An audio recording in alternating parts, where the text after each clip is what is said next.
Come with me as we take the Qantas A380 all the way from London down to Singapore. There's great food, great chowder, and these stairs that go, well, nowhere.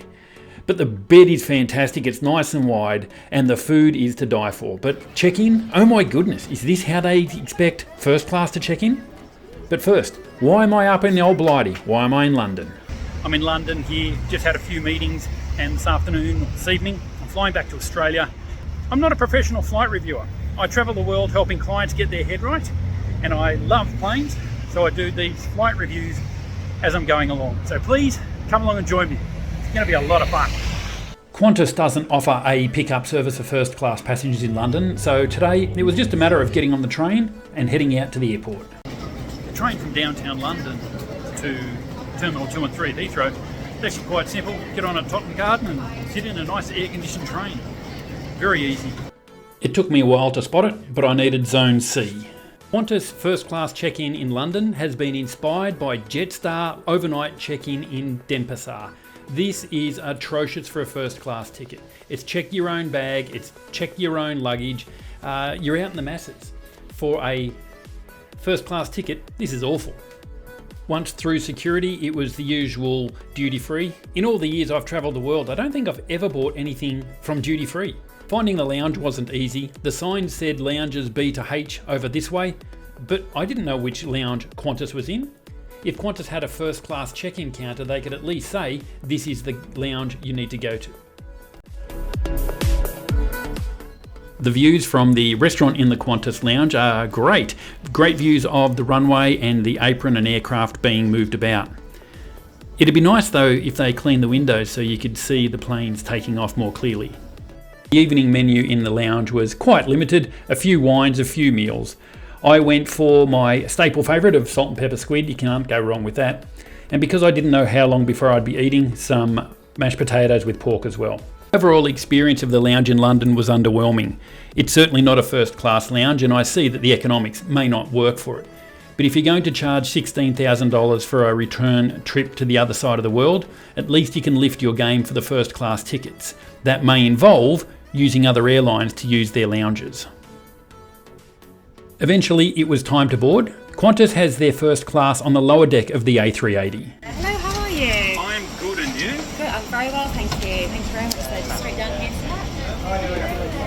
that.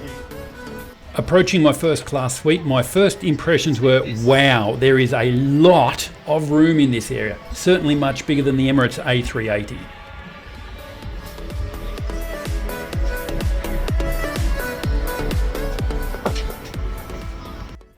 There is plenty of legroom in the first class suite.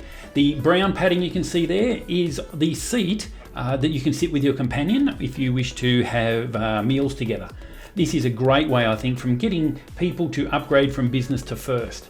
The only downside is the additional noise it puts into the cabin. The TV screen, it's not huge. It's about the size of the Emirates business class screen, certainly not as big as the Emirates first class screen. His kit was adequate, but when compared to someone like Emirates, it was decidedly inadequate. Of course, the slippers, designed to protect against the cold of the floor in the bathroom, these shoes did not do a very good job of that. And of course, the obligatory first class pyjamas, comfy enough. Checking out the bathroom, this is a little bigger than an economy bathroom.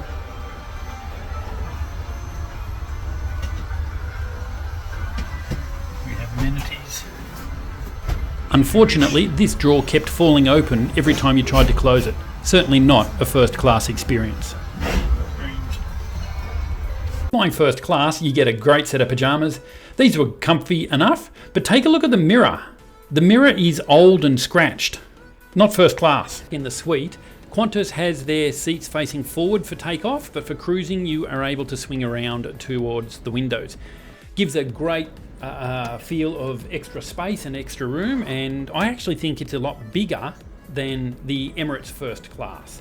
The table is fine, but unfortunately this suite wasn't clean from the last passenger who used it. The iPad that I use to adjust the TV screen had fingerprints all over it, and earlier when I put my glass on the stand there was red wine spilt. Just not clean.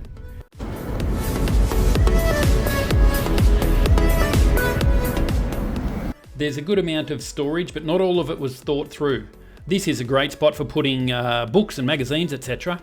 But if you turn the seat towards the window for cruising, you can't get anything in or out of here, rendering it effectively useless. Always important when flying. I started with the prawn salad before moving on to the seafood chowder and finished it all off with a nice platter of cheese.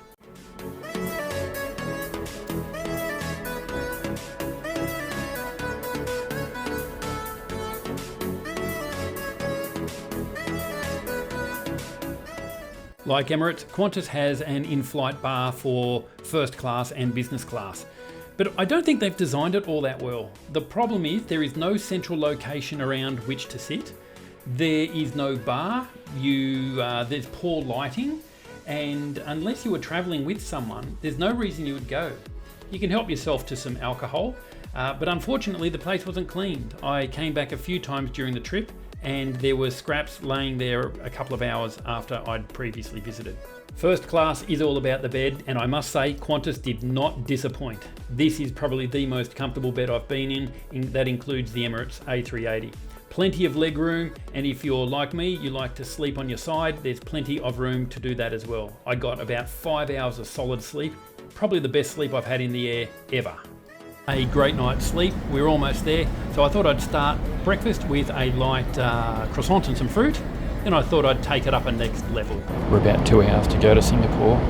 We've been flying for 10. I've had 5 hours of great sleep. Just had a nice breakfast, and now the bacon and eggs has turned up.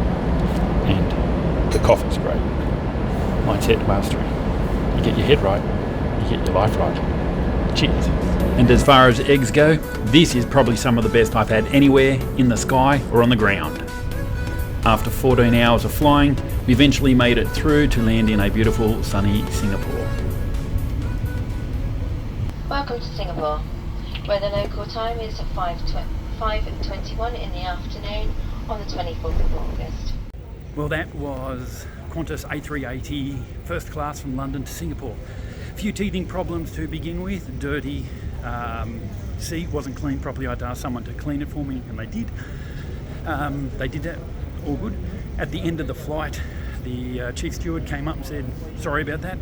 We'll send you an email apologising and also a $100 wine voucher, which I don't drink, so I'll give someone who does. Now it is off to the lounge. Make the next plan about travelling the world to show clients how to get their head right so they can get their life right with mindset mastery. Thanks for coming along on the journey. Cheers. G'day. If you want to upgrade your thinking so you can upgrade your life, get on board the 5-day Mindset Mastery Challenge. In this challenge, I'll show you how to identify and then deactivate thoughts that are holding you back from achieving what it is that you want. Until you get rid of these old thoughts that are not serving you, you'll be slave to them. This 5-day challenge will show you how to identify them, deactivate them, so they no longer control your thinking. When you can change your thoughts, you can change your life. And that's what the 5-day Mindset Mastery Challenge will give you. I look forward to joining you on this program. Cheers.